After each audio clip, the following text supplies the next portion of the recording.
Salut à tous, j'espère que vous allez bien et bienvenue dans un nouvel épisode de la série Mon stage en 5 minutes. Aujourd'hui, nous allons écouter Mathilde qui va nous présenter son stage.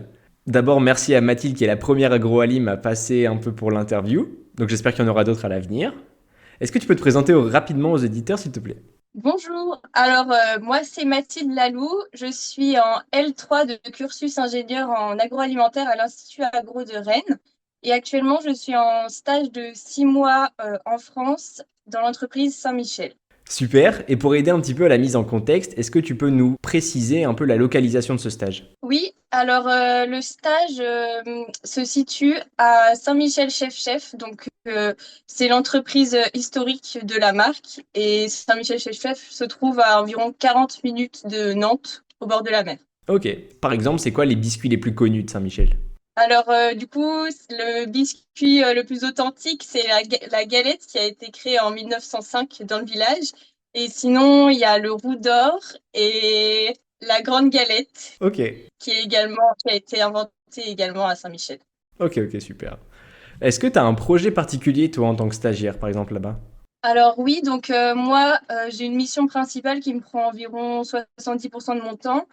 Je suis en stage en qualité et sinon, j'ai aussi d'autres missions auxiliaires, ma mission principale, du coup, c'est l'optimisation de la sécurité alimentaire et l'amélioration de la performance des vides de ligne. Donc, les vides de ligne comme ça parle pas forcément. En fait, c'est le fait de s'assurer que l'ensemble de la ligne de production est vide avant le lancement d'une seconde production. À Saint-Michel, on a plein de recettes différentes qui s'enchaînent, des recettes bio, non bio, avec des allergènes, sans allergènes, etc. Donc du coup, on a vraiment un risque là-dessus et il faut vraiment qu'on s'assure que du coup, le produit est conforme et ne présente pas de risque pour le consommateur. Et donc moi, avec Salomé, du coup, qui est en stage en production, on est chargé de s'occuper de la partie conditionnement, donc de s'assurer que il n'y a pas de biscuits d'une recette A qui sont emballés dans un emballage d'une recette B. Et donc pour cela, actuellement, il y avait peu de procédures, il n'y avait aucun enregistrement, etc. Donc nous, notre job, c'est de vraiment de formaliser tout ça, de créer des nouveaux documents, etc., afin de vraiment pouvoir affirmer qu'il n'y avait plus rien sur la ligne. Ok, ça marche. Et s'il fallait un peu par exemple nous donner des horaires typiques un peu pour ta journée en tant que respo qualité? Alors du coup, nous, en qualité, on a des horaires assez stables. La plupart du temps, on fait 7 heures de travail par jour. Après, parfois, ça déborde un peu.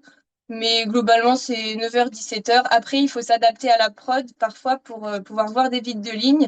Et comme l'usine tourne en 3/8, parfois, on doit venir de nuit. Donc, il y a pas mal d'adaptations. Ça nous est arrivé de venir à 3-4 heures du matin.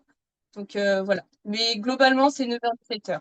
Et s'il fallait par exemple parler des points positifs majeurs lors de ton stage, des choses que tu as apprises, des bonnes expériences, quelles seraient-elles?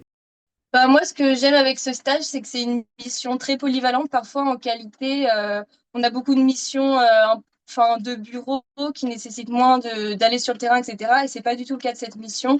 C'est à peu près 50-50. Il y a bien sûr de la gestion documentaire, mais surtout beaucoup d'interactions avec les personnes qui sont sur ligne. Elles nous partagent leurs expériences, etc. Et moi, ce que j'aime beaucoup, c'est le contact du coup avec les autres. Ce que j'aime aussi, c'est que du coup, on voit l'utilité de notre travail directement parce que on voit l'application de nos documents, ce que ça fait, etc.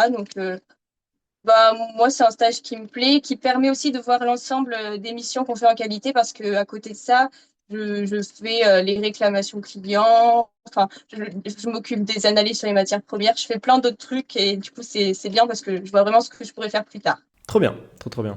Et si, est-ce qu'il y a un peu des points négatifs lors de ton expérience? Les points négatifs, c'est que par exemple, là du coup nous c'est notre premier stage vraiment en entreprise et moi ma maître de stage c'est la responsable qualité de Saint-Michel donc elle a beaucoup de responsabilités et elle a pas trop le temps pour moi. C'est vrai qu'au départ c'est très déstabilisant parce que on a juste des points toutes les 2 semaines pour qu'elle check ce qu'on a fait, mais en soi c'est pas de l'accompagnement et peut-être que pour un premier stage au départ c'est un peu brutal mais après ça permet d'être plus autonome c'est bien aussi. Ok, bon, on va se rapprocher des 5 minutes fatidiques. Donc quel est ton avis global sur le stage? Est-ce que tu le recommandes aux futurs agroalimentaires? Oui, du coup, je le recommande. J'aime beaucoup mon stage. Et puis l'ensemble des responsables aussi, des autres responsables de l'entreprise sont très sympas. Donc pour les stages en production ou R&D aussi, ça peut être bien. Donc voilà, je conseille de venir en stage chez Saint-Michel. Bah, trop bien. Merci beaucoup pour ton interview. Merci à toi. On arrive à la fin de cet épisode. J'espère qu'il vous aura plu. Comme d'habitude, je vous encourage à laisser un petit commentaire ou une petite évaluation de la chaîne si le format vous plaît. Si vous avez plus de questions ou que vous désirez être au courant de tout ce qui se passe pour la chaîne et le développement de cette chaîne, vous pouvez rejoindre le compte Instagram, pareil, trouvable au nom des Voix de l'Agro. C'est là que tout se passe. En attendant, je vous souhaite plein de bonnes choses et à très bientôt.